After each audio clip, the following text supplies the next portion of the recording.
thank you for tuning in to Brathouse Sports. I am your host, Emily Cheddardog DeLeon.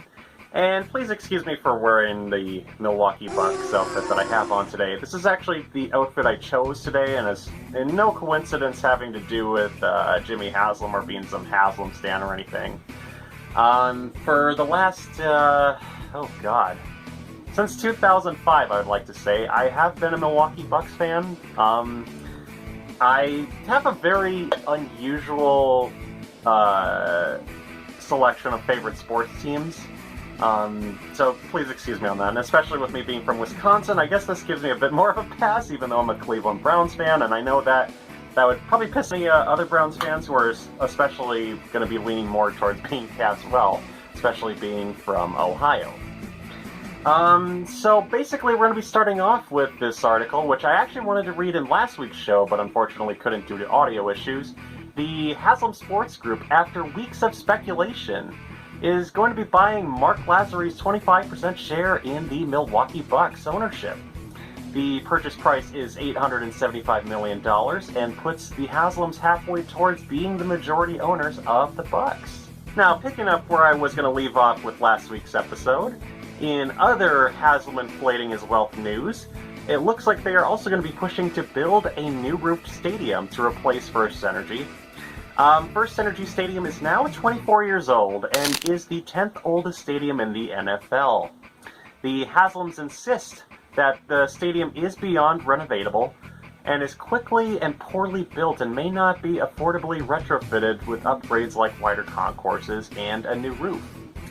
They want a roof stadium to allow it to be used more than 10 to 12 times per year, basically more times than your mom. Now anyways, to be serious though, I can definitely see the opportunities that would be coming for that. Perhaps maybe bringing WrestleMania, a Super Bowl to be hosted there.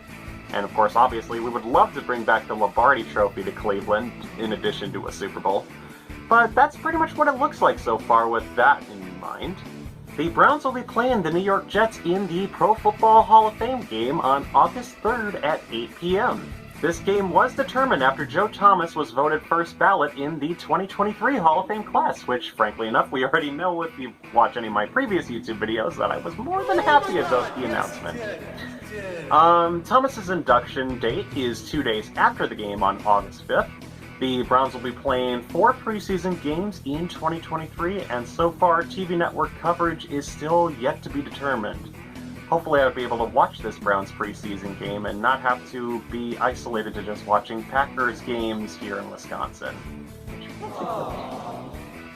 Deshaun Watson is open to restructure his contract to get the Browns under the salary cap to clear space for quality veterans in free agency, as well as for trades. Watson would still earn the same money, probably through a signing bonus. For the last 7 days, there have been rumors that suggest that Nick Chubb is on the trading block. To make it clear that he is not on the trading block, and this has just kind of been based off of seeing the news about Tennessee Titans star Derrick Henry being considered to be on that trading block. I am using trading block a lot. I like blocks. Anyways, the Browns have no plans to trade Nick Chubb whatsoever, as the Browns plan to keep Nick Chubb in addition to Wyatt Teller, Joel Bitonio, Myles Garrett, and Denzel Ward to keep that Super Bowl chance going. The trade is impractical since it won't secure them a first-round pick anyways. It's practically like trading in a 2016 Corvette convertible for a 1992 Toyota Camry. It really is just pathetic for anybody to think that. Several NFL GMs consider Andrew Berry to be the most aggressive general manager in trade talks and free agency. The Browns identified defensive line, cornerbacks, and inside linebacker as needs for the team in 2023.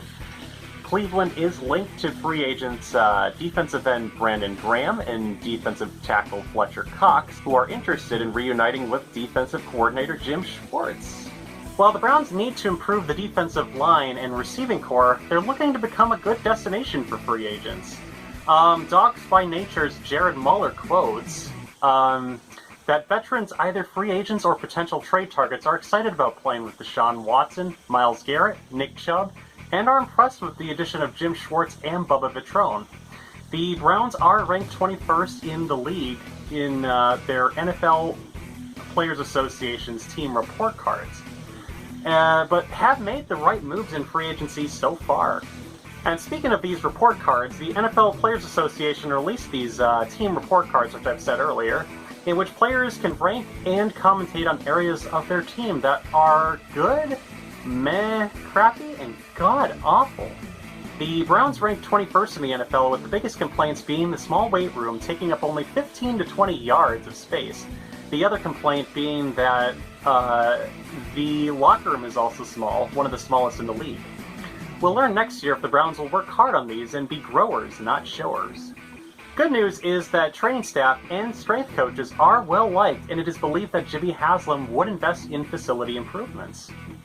Meanwhile, the Ravens might be in a transition period, but they were ranked 17th on these report cards. While their weight room and training staff are 22nd in the league, their strength coaches received an F- and are the worst in the NFL. Oh no. Many tweets from former Ravens players, including Matthew Judon, are flaming the team for their piss-poor efforts with strength training, helping the players get back onto the field after an injury. Even Ravens receiver Rashad Bateman chimed on to air his grievances and the decline in his health since entering the NFL. And before we go, we got to talk about head coach Kevin Stefanski. Packers head coach Matt LaFleur may be a snack, but Browns head coach Kevin Stefanski certainly is a meal. Anyways, head coach Kevin Stefanski confirms that he will be the offensive play caller for the 4th straight season. Praise for this comes from Browns Wire, suggesting that Jacoby Brissett had an efficient season, and that Stefanski utilized Brissett's abilities effectively.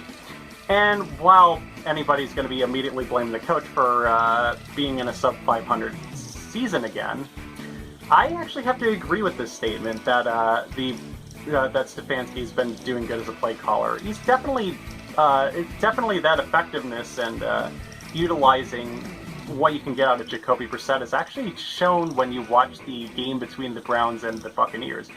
It's definitely fair to say that Jacoby Brissett definitely mopped the floor with Tom Brady that game. Deshaun Watson also praises Stefanski's play calling as well. But time will tell if this decision pans out in 2023. And once again, our meal Kevin Stefanski, run the damn ball.